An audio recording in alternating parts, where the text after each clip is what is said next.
Hey guys, I'm Dov, and today I'm back with more Total War Warhammer 2 online action.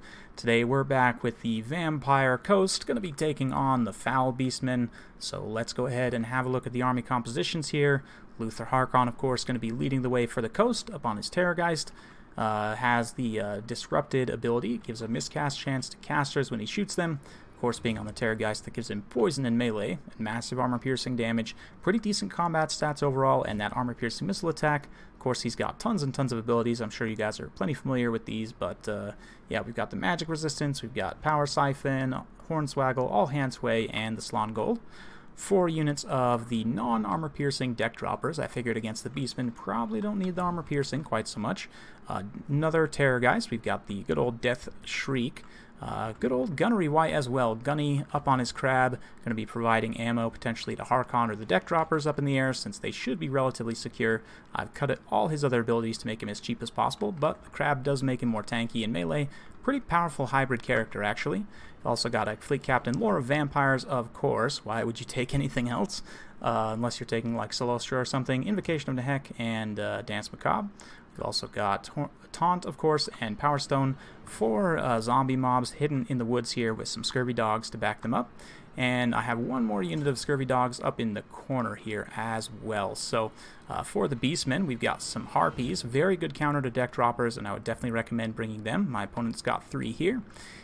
He's also got some Gore Herds with shields, Gore Bowl, Ungor Raiders. We've got Brave Shaman, Lore of Beasts with the Manticore summon. So again, looking to contest the air as much as the Beastmen can. He's also got Flock of Doom.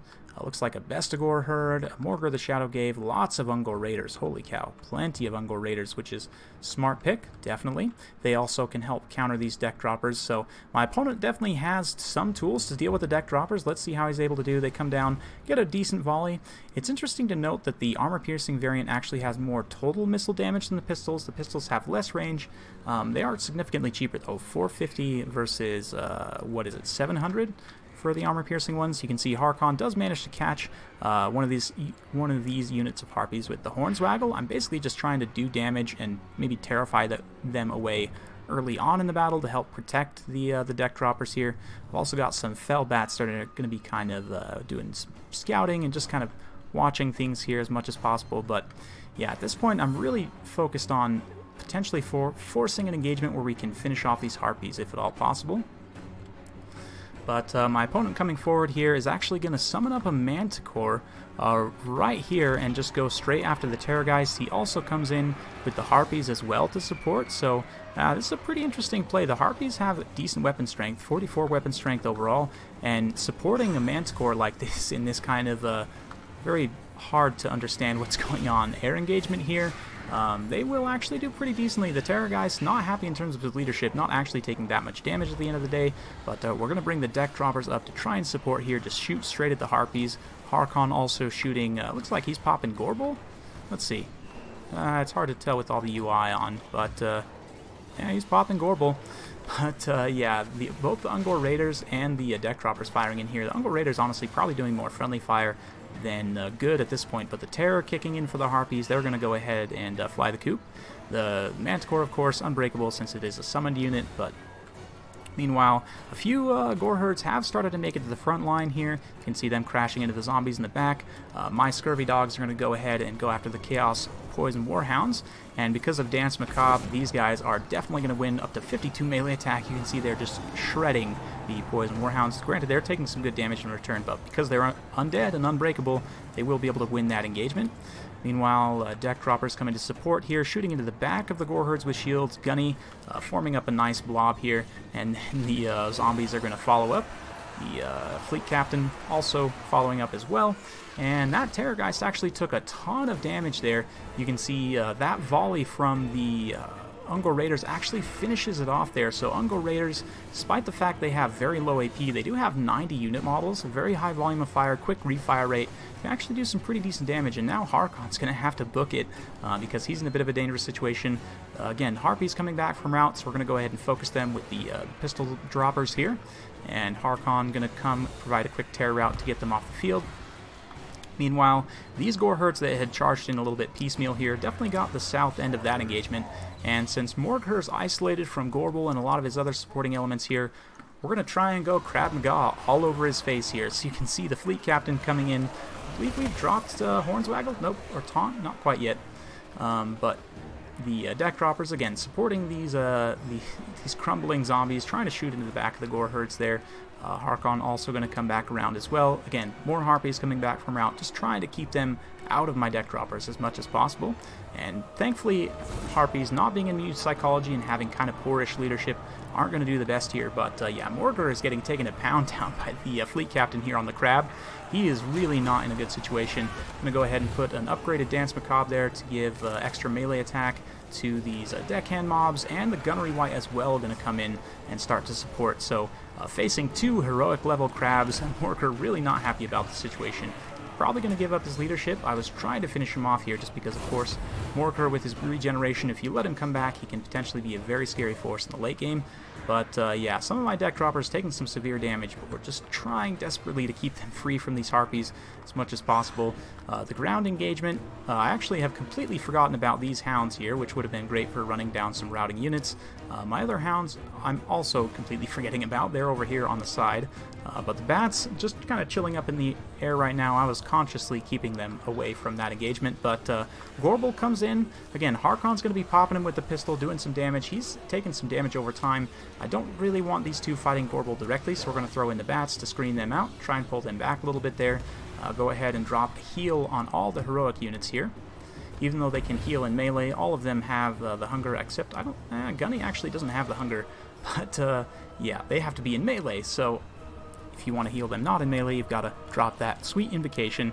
And Gunny up on the Crab, actually may be able to pop off shots. Nope, looks like he's got distracted fighting the gore herds here, which is understandable, certainly. But yeah, summon spawn starting to degrade a little bit there, and the deck droppers have used up a lot of their ammo. I actually haven't been using the charges from the Gunnery White too much. I believe I've used maybe one or two. Yep, there's one on Harkon right now, replenishing his ammo there, so he's going to continue to pop off on Gorbel and try and finish him off here. But again, I see more Harpies once again regrouping.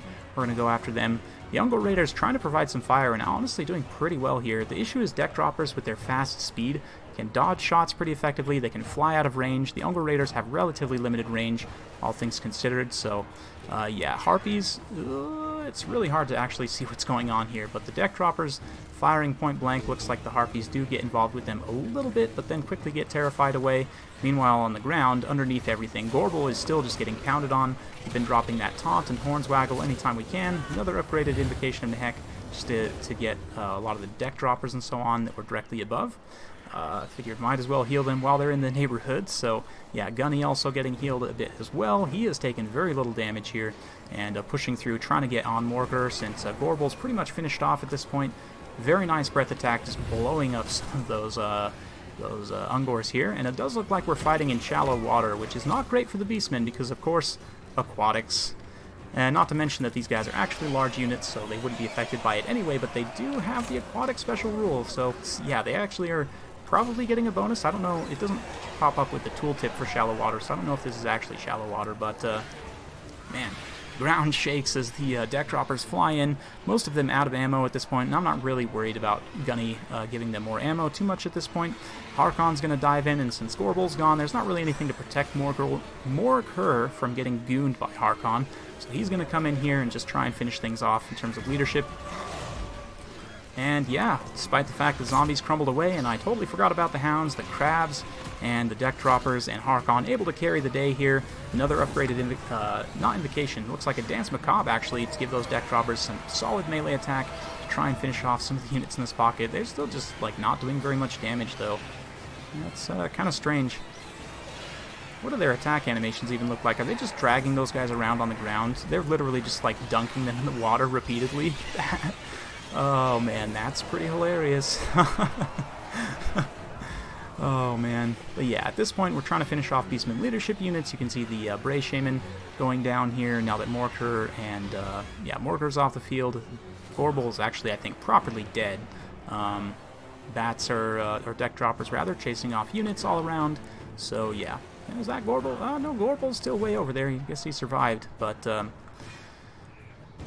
yeah, looks like Taunt going down on those Bestigor herd, debuffing them a little bit. That's another one of the reasons why I figured it would be okay if I brought the non-armor piercing variant, just because with the taunt and the hornswaggle, if you stack them even, you can get up to minus 60 armor. So the Beastmen, because they don't have like a lot of armored units, if they tend to only bring 1 or 2, you know, that's just fine.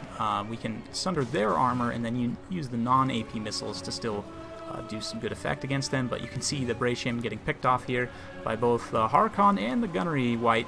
Gunnery Wight's definitely an underrated character. You don't see this guy too much, but he's honestly one of my favorite characters for the Vampire Coast.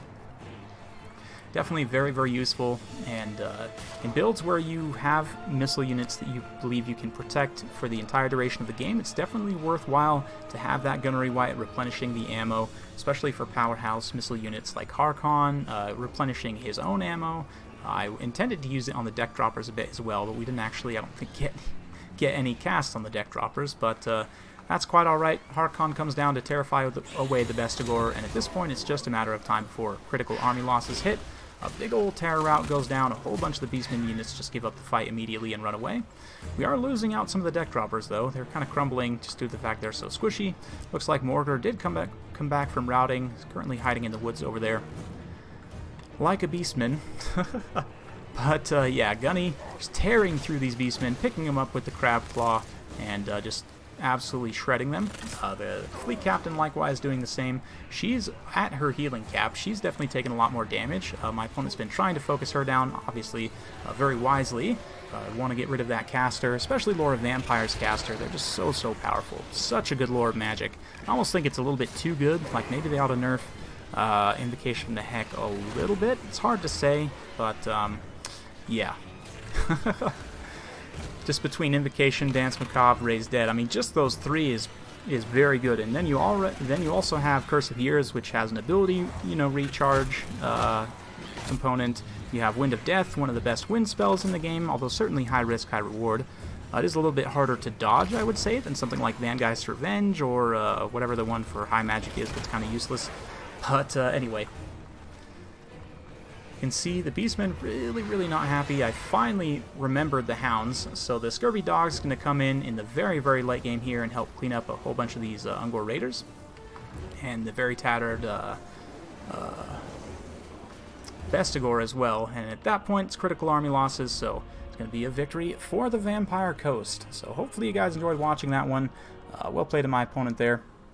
In terms of the build, I mean, yeah, because the Beastmen have a hard time contesting you in the air, the deck droppers I definitely think are going to be a solid pick in this matchup. Pretty much any matchup where they're not going to be able to contest you too heavily in the air, I would say deck droppers are probably a good choice. I'll caveat that with probably not against the super heavy ranged factions like, you know, Wood Elves, High Elves that really outrange you heavily in terms of their, you know, archers and stuff. Even against the Empire, they might be potentially pretty risky, but certainly like Beastmen, Greenskins, there are a few other matchups where you're mostly only going to face short-range counter-skirmish, and in those matchups I would definitely say that deck droppers, well worth it. They definitely paid for themselves here, all racking up quite a few kills. The Hounds, despite the fact that I didn't really use them, one of them ended up getting 68 kills, but Harkon himself, 129, 88 for the Gunnery Wight, 101 for the Captain. The fact that we were able to finish off my opponent's, you know, anti-large armor piercing, really only had one source of anti-large armor piercing, and that definitely was a mistake here. I mean, having the Bestigor was decent, but they really didn't provide the AP where they needed to, which was on the crabs. You know, the zombies, they ended up just getting killed. You know, no surprise there. But the crabs, the fact that they were able to hold out for so long, you know, maybe you argue that should have brought, rather than the Lore of Beasts, trying to contest the air with the Manticores, maybe you should bring Lore of Death and just spam Spirit Leech on the Fleet Captain to try and work her down a little bit faster. You certainly don't want to spam Spirit Leech on Harkon because of his magic resistance, and if he is around the Fleet Captain, you know, you've got to be aware of that. He does have that area of effect magic resistance to keep in mind, but yeah, hopefully you guys enjoyed watching this battle. If you do like this sort of content, be sure to like, subscribe, hit that bell notification button, so every time I upload a new video, you'll be notified. Thanks again for watching. We'll see you next time.